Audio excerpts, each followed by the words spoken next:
معزز سامعین، توحید کے بارے میں تبلیغی جماعت والوں کا کیا نظریہ ہے، یہ بات آپ کے سامنے ثبوت کے ساتھ پیش کرنے کے لیے اس وقت جو اسکرین پر آپ کے سامنے کتاب ہے، اس کا نام ہے تبلیغی نصاب۔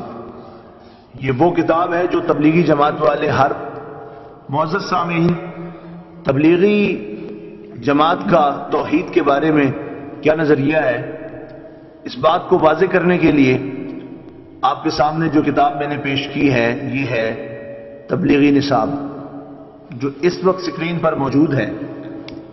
اور یہ تبلیغی نصاب کا حصہ دوم ہے،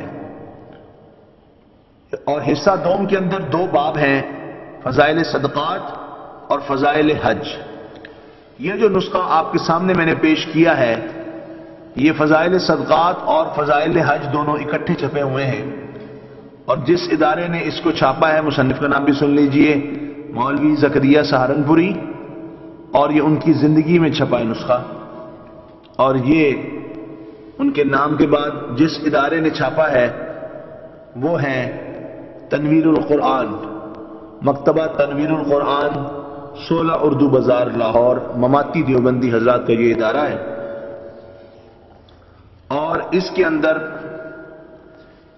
اس بات کا ثبوت ملے گا کہ تبلیغی جماعت کا توحید کے بارے میں کیا نظریہ ہے۔ صفحہ نمبر 460 ہے، فضائل صدقات ہے، حصہ دوم، اور صفحہ نمبر 460 پر مولوی زکریا سہارنپوری صاحب ایک خط نقل کرتے ہیں۔ یہ وہ خط ہے جو مولوی رشید احمد گنگوہی، جو دیوبندی حضرات کے بہت بڑے عالم ہیں، انہوں نے اپنے پیر و مرشد جن کو حاجی امداد اللہ مہاجر مکی کہتے ہیں، ان کے نام خط لکھا ہے۔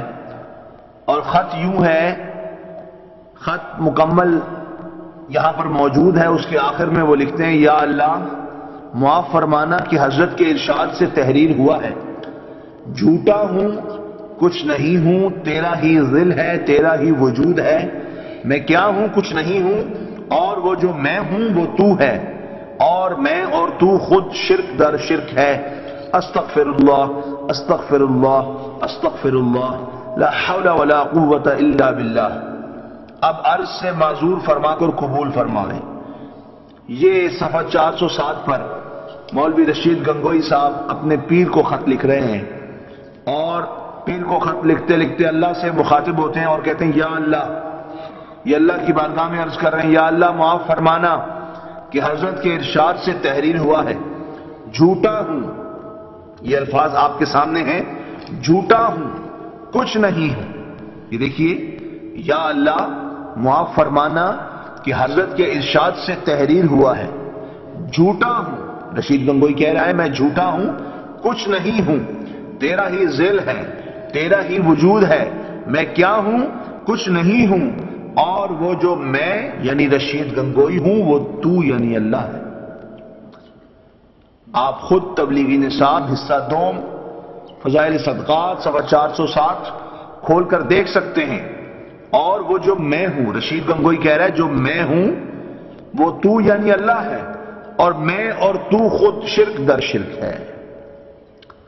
استغفر اللہ استغفر اللہ استغفر اللہ، اور خود ہی کہتے ہیں لا حول ولا قوت الا باللہ۔ اس سے معلوم ہوا کہ تبلیغی جماعت والوں کا توحید کے بارے میں جو نظریہ ہے کہ ان کے رشید گنگوہی یہ کہہ رہے ہیں کہ یا اللہ جو میں ہوں وہ تو ہے، یہاں کہا یا اللہ معاف فرمانا، اور ساری عبارت لکھ کے کہتے ہیں اور وہ جو میں ہوں وہ تو ہے، اور میں اور تو خود شرک در شرک ہے۔ اللہ تبارک و تعالی اس سے پاک ہے کہ یہ دیوبندی مولوی اپنے آپ کو یہ کہتے ہیں کہ یا اللہ جو میں ہوں وہ تو ہے۔ اور یہی نہیں کہ یہ اس کتاب میں موجود ہے، ہمارے پاس دوسرا نسخہ بھی موجود ہے، یہ فضائل صدقات اور فضائل حج اکٹھے ہیں، مکتبہ تنویر القرآن، 16 اردو بازار لاہور، دیوبندی مکتبہ فکر کا ہی یہ مکتبہ ہے۔ اور دوسرا دیکھیے، ان کا وہ کتب خانہ جو ان کی جماعت کا ہے، یہ دیکھیں فضائل صدقات، اور اس کے بھی مصنف وہی ہیں مولوی زکریا سہارنپوری صاحب، اور مولوی زکریا سہارنپوری صاحب اور ناشر کون ہے؟ کتب خانہ فیضی لاہور.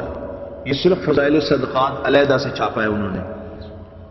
آپ دیکھ لیجئے غور سے فضائل صدقات، اور اس کا صفحہ نمبر 558 ہے.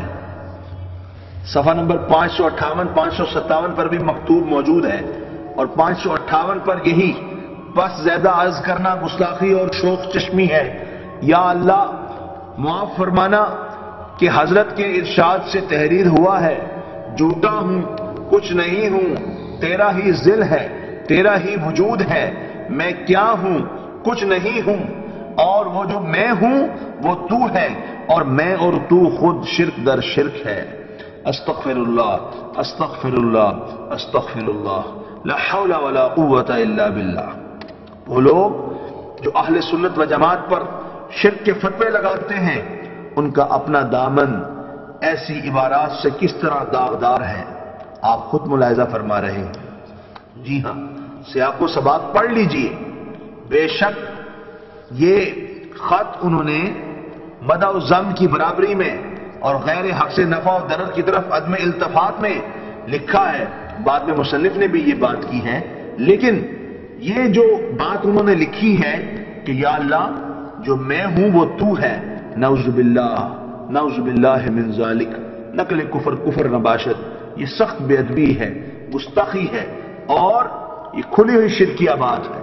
اس میں کوئی شک والی بات نہیں کہ یہ کھلی ہوئی شرکیہ بات ہے. یہ ایسا کھلا شرک ہے جس سے کسی کو انکار نہیں. اب وہ تبلیغی جماعت والے جو اہل سنت و جماعت پر جو سچے پکے موحدین ہیں ان پر شرک کا فتویٰ لگاتے ہیں، ان کو شرم آنی چاہیے کہ ان کا اپنا دامن ایسے فتووں کے لیے تیار ہے، اور ان کے اپنے بڑوں کی کارروائی آپ کے سامنے ہے. دعا ہے اللہ تبارک و تعالی ہمیں شرک کے فتووں سے محفوظ رکھے. اور یہ دیکھیں اسی پر بس نہیں، بلکہ وہ کہتے ہیں یہ گرامی قدر مکتوب وصال سے 17 سال قبل کا ہے. ان 17 سال میں مدح و ذم کی برابری اور غیر حق سے نفع و ضرر کی طرف عدم التفات میں جو ترقیات ہوئی ہوں گی ان کا ادراک بھی کون کر سکتا ہے. یعنی کہ یہ بات کر رہے ہیں کہ ابھی مولوی صاحب کو زندگی کے 17 سال باقی تھے، تو یہ خط انہوں نے لکھا جس میں انہوں نے کہا جو میں ہوں وہ تو ہے، میں اور تو خود شرک در شرک ہے. اور جب ان 17 سالوں میں انہوں نے کتنی ترقی کی ہوگی. یہ وہی مکتبہ فکر دیوبند ہے جو مسلمانوں کی اکثریت کو مشرک کہتا ہے، جبکہ اللہ کے نبی علیہ الصلوۃ والسلام نے گارنٹی دی ہے. بھائیو غور سے سننا، بخاری شریف کے اندر 6 مقامات پر یہ روایت موجود ہے. اللہ کے محبوب علیہ الصلوۃ والسلام نے ارشاد فرمایا وَإِنِّي وَاللَّهِ مَا أَخَافُ عَلَيْكُمْ أَن تُشْرِكُوا بَعْدِي وَلَكِنْ أَخَافُ عَلَيْكُمْ أَن تَنَافَسُوا فِيهَا. اور بے شک مجھے اللہ کی قسم اس چیز کا خوف نہیں کہ تم میرے بعد مشرک ہو جاؤ گے، مجھے اس چیز کا خوف ہے کہ تم دنیا میں رغبت کرو گے. یہ حدیث پاک بخاری شریف میں موجود ہے. سیدنا عقبہ بن عامر رضی اللہ تعالی عنہ اس کے راوی ہیں، اور بخاری شریف میں 6 مقامات پر یہ روایت ہے، اور صحیح مسلم شریف میں 2 مقامات پر ہے. مسند امام احمد بن حنبل میں یہ روایت 3 مقامات پر ہے، اور حدیث کی 15 کتابوں میں متعدد اسناد کے ساتھ یہ روایت موجود ہے، جس سے معلوم ہوتا ہے کہ اللہ کے محبوب علیہ الصلوۃ والسلام کی امت شرک نہیں کر سکتی. یہ شرک میں مبتلا نہیں ہوگی. ان کی بیماری شرک نہیں ہے، ان کا مرض شرک نہیں ہے، بلکہ ان کا مرض دنیا کی محبت ہے. یہ صرف صحابہ کرام علیہم الرضوان سے خطاب نہیں، بلکہ ساری امت اس میں شامل ہے، کیونکہ پورا جملہ ہے کہ مجھے تم سے اس چیز کا خوف نہیں کہ تم میرے بعد مشرک ہو جاؤ گے، اس چیز کا خوف ہے کہ تم دنیا میں رغبت کرو گے. دنیا میں رغبت کس نے کی ہے؟ دنیا میں رغبت ہم لوگوں نے کی ہے. وہ لوگ پاک تھے، صحابہ کرام علیہم الرضوان کی پاک جماعت اور اہل بیت کی پاک جماعت، وہ لوگ پاک تھے. دنیا کی محبت میں ہم گرفتار ہیں. دیکھ لیں لوگ ریالوں کے لیے، انگریزوں کے مالوں کے لیے، ہندوؤں کے مالوں کے لیے اور دیگر دنیا کی عیش و عشرت کے لیے اپنا ایمان بیچ رہے ہیں اور لوگوں پر شرک کے فتوے لگا رہے ہیں. اللہ تبارک و تعالی ہمیں ان فتنوں سے محفوظ رکھے. وآخر دعوانا الحمدللہ رب العالمین.